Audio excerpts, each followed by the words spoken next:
Well, it's been a long time since I've had someone sat in my car with me, and today I found somebody crazy enough to come and sit in the car with me and have an interview. And they're not pasted onto the video like they were previously. He's a real person. Sit back and enjoy, guys. Today we've got Crusty in the car. I don't know if you've seen his channel. I've pointed out a few times on my channel that Crusty has an awesome channel, and you should really, well, once you've watched this video, go over and have a look at his channel, get subscribed. The Crusty Canuk podcast, satire, points of view, Canadian patriotism, some history, but authentic and honest. Follow the Crusty Canuk podcast right here on YouTube and on Podbean. Listen to what Crusty has to say, because we just been sat for an hour in Starbucks and we've sorted Canada out now. It's fixed, haven't we? Oh, big time, man. It's sorted. It's sorted. You just got to stop printing money and giving it away. That's one thing. Yeah, true enough. So yeah, welcome, Crusty. Thank you very much. It's good to be here. What brings you over to Ontario? Well, like I said in my previous videos, I've got family here. It's been a while since I've been home. So I got to see my sisters, my father, nieces and nephews kind of thing, and just tour around a bit. It's been about a good, I guess, 5 years since I actually had an actual holiday. So Wow, yeah. It's been a while, but no, it's had a chance to burn some vacation time, and I figured, well, I might as well go home, see the family. I've been quite lucky. Well, my family isn't a flight away, but you're from Alberta, yeah? Yeah. Your flight from Alberta to Ontario isn't much longer than my flight from Toronto to England. Yeah. And it's probably cheaper to fly to England. Yeah, I think it is. It's cheaper to fly to Britain than it is to fly around the country. Except for at least you're still in a democracy in Canada, whereas if I go to England, I'm not in a democracy anymore at the moment. I know. I feel bad for the English. You know, and I'm not saying, certain types of English. I mean, all citizens of Britain, what they're going through right now. The birthplace of Canada. You look at Britain and France, they are the birthplace of Canada. They're both French and the English influence. And regardless of what people might think about colonialism or that other BS, it's like, this is Canada. We should protect this land no matter where you're from, what you do. And I feel bad for what's going on in Britain because we're not getting the whole story. No, definitely we're not. Mainstream no. media is not giving us the whole story. You stand up for your country, you're called far right, and it's like, how's that? That's it, yeah. Patriots. Yeah.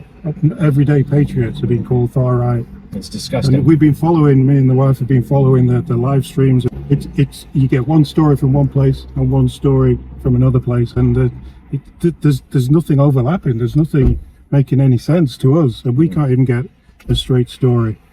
I was going to ask you, what you got lined up for next week on your channel then? Well, what's going on? I won't be back in Alberta till roughly the 20th. In the meantime, I'm just going to give updates on my channel. Especially my fan base out there. I've had nothing but overwhelming support, some great comments. In the meantime, I'm just going to be traveling around Ontario, seeing family and friends. And then when I get back to Alberta, I'll probably have a couple of days just to wind down, get rid of jet lag, and I'll make a proper full Crusty Canuk podcast episode. And then I'm back to work. So I'll be back to a usual routine. I'm going to try to get episodes up at least 3 times out of the week. I'm going to upgrade some thumbnail stuff and get that sorted out. But in the meantime, you'll still see the old Crusty Canuk with the toque, not the hat. And you usually have a Canadian badge in the middle. My trademark toque. You got to have the toque on. Yeah. He was a drama teacher. Yes, a drama teacher, living the moment, feeling it. That's right. We're Bob Dugby if they didn't have the toque. Yeah. So, but yeah, I'll be back to the regular format, more political satire, more characters. In the next couple of months, I might be collaborating with another individual in my hometown who wants me to create some more characters because he has camera equipment and stuff. So you might see some more comedy coming from the Crusty Canuk podcast. Characters? What type of characters? Oh, some really, really scary characters. Some funny characters. You kept that quiet. Oh, it's almost a surprise. But it'll be there for the sake of Canadian content and for entertainment, and let people have a good laugh while I'm trying to be as informative and, to be as personable and to be as, I guess you say, libertarian as possible too.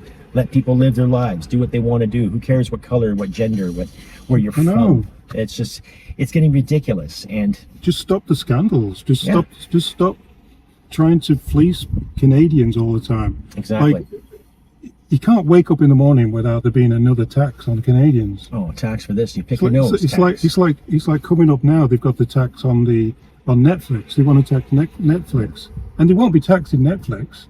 or Google, that will be passed on to Canadians. So Canadians will be paying that. We'll have to pay that. Not that I have Netflix. So. Well, I enjoy Netflix. I enjoy some good series on it. But then you these other streaming services. It's like, what more tax do we have to pay on this too?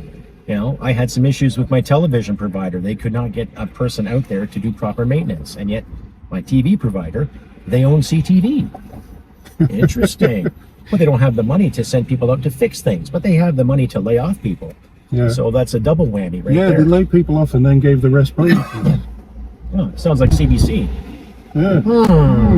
Interesting. Yes. Again, scandals. Yes. Scandal or just pure laziness? Probably both. Yeah, a bit of both. You know. Well, what about incompetence? Well, that too. Competence. That could pretty much cover everything Liberal NDPs do. Oh, God. Competence, borderline communism, champagne socialists, you name it. But at least at the moment, it's still legal to post on Facebook. Hopefully, you know, knock on wood. At the moment. We don't want them to sneak in that hate law thing that they're trying to put under as some kind of child protection thing. Like you said, we've already got child protection laws online. There's tons of stuff in our criminal code that protects kids it's already from there. predators. But no, we got to do it again in the name of censorship because, you know, can't offend the Liberals or the NDP, you know. Yeah, that's because you want to throw a blanket over everything and drag it all in. It's like a big net in the sea catching every little fish, and then you get all the little people who don't really like what's going on with the government. It's, I don't know what to say, radio, but it's a poop show. It's a real poop show. See, I said the word poop. I didn't say the other word. Yes. Doesn't remind me of it. He's be told to behave himself. Yes. That'd be good. You know, because I want the government to nurse me to whatever. I know. I love big government. It's like, govern me harder, daddy, please. Wow, how big is the government now? They were saying it's 40% bigger, yeah? With the new hires they've had in the name of public service, with the bureaucrats. Oh, what was the figure that our friends at Northern Perspective said? It was something like an additional 100 or 85,000 jobs brought to us by the Liberal government on your dime, my dime, his dime, her dime, their dime. That's a crazy amount of... Yet we can't have oil in this country because it's dirty. Oh. No, that's one thing I keep saying about the LNG. Like, the government missed out on the LNG and promoting LNG. LNG would be awesome to send to India and China now, because that would stop them from using coal, although Canada does export the coal anyway. Yeah, of course. Thank you, Stephen Gilbo. We could be exporting LNG instead and making... It might not clean up the atmosphere or anything, but it might stop their cities from being covered in smog. Mm-hmm.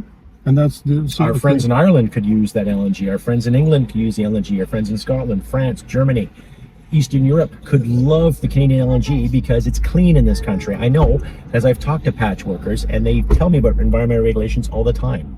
You burn anything in this country, yes, it's detrimental. But for crying out loud, before the advent of gasoline and plumbing, we burnt wood. Yeah.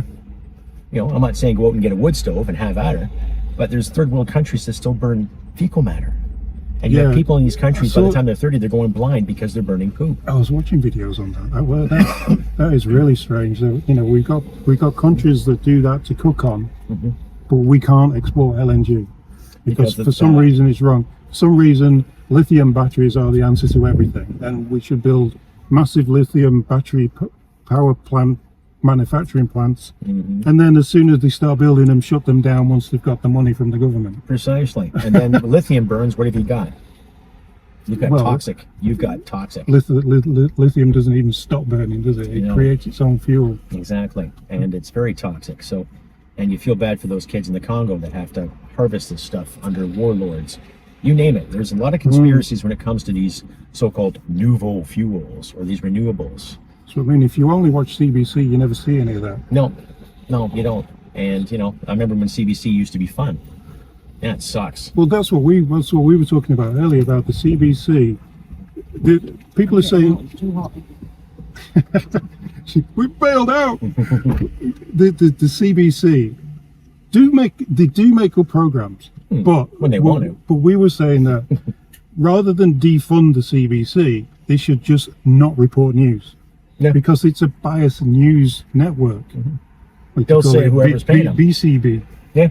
biased news. Biased news network. BNC, biased news channel. So we could still like the BBC in England, we could still give them money, still let them make programs, but make them make programs that are interesting to people and not news that is more biased towards the government that's paying them at the moment. Exactly. Or biased towards the producers that stand to get a few extra payola. Exactly. For pushing this agenda or pushing that agenda. Stop pushing agendas on the CBC and just make programs that people want to watch. That would be a CBC that people could get behind. Exactly. Not one that's been biased towards news and propaganda, innit? Well, it gets preachy after a while too. Yeah. You want to watch a program and you're being lectured. It's like, no, if I want to go lecture, go back to school. Yeah. Or listen to some prof who has a degree in basket weaving. Exactly. And I think you got to think when it's not if, it's when Poilievre gets into power. Would he fully defund the CBC, or would he take a track that would actually not defund the CBC, but defund the news part of the CBC? Or maybe smarten them up. Who knows? Be honest with you, like, I don't know. I think they're all like, remember when Twitter was really left wing, and then Musk took over, and then all of a sudden it becomes a common sense place to talk about things. So that's a possibility. Thing is, time will tell, because in the history of this country, every time there's been a liberal government and a conservative government, back and forth, both parties have had to cut. Both parties had to do something to get the money back. Yeah. Both parties had to sacrifice this or sacrifice that. What I like to see is some balls in Parliament, pardon my expression, where people actually get up and say to Mr. Speaker or Madam Speaker, no. Mr. Speaker. Mr. Speaker, I'm a puppy dog watching television. I don't know what I'm doing, Mr. Speaker. I need some more cocaine. I don't know who you could be talking about. Oh, no. We don't know who this person is. Allegedly. It could just be Patrick. Could be. It could be Patrick. Patrick, oh God, everyone. All right, we'll wrap that up because I've only got so much memory on my phone. Understood. Well, it's been a slice, ladies and gentlemen. It's good to meet you finally, radio. It's been great meeting you, pal. You too. The thing about the way that you speak on your channel is I'm more reactionary to what's going on the news, and you actually do a little bit more homework and you sit down and diagnose things a little bit more than what I do. I just go, holy shit, this is no, and you actually explain things a little bit better. Little bit like you. I think there's me, there's you in the middle, and then there's Northern perspective at the top of the pile. They're great. Yeah? And I think that's the way this little pyramid's working with us, like independent channels that want to it's not influencing, it's just making sure that people are awake to what is happening. Well, encourage in people Canada. to think for themselves. You wonderful audience, you got to think for yourselves. Yeah, but you can't if you're not given if you've not been given the information in a true, honest to common sense way. How can you make a decision? Exactly. So formulate your own decision based on your terms, and negotiate and believe in what you want to, without selling yourself short. That's what it comes down to. Basic media understanding. Question the authority. Question the status quo. I'm not saying go out and be a douche here or a douche there. I mean, just okay. What's your point of view? What's your point of view? And then take take the bias and take the non-bias and make your decision using information you can get. Rather, that's what I always say. Believe what you see and hear, not what you're told. Yeah, exactly. You nailed it. Till next time. Take care. Cheers. Bye, guys.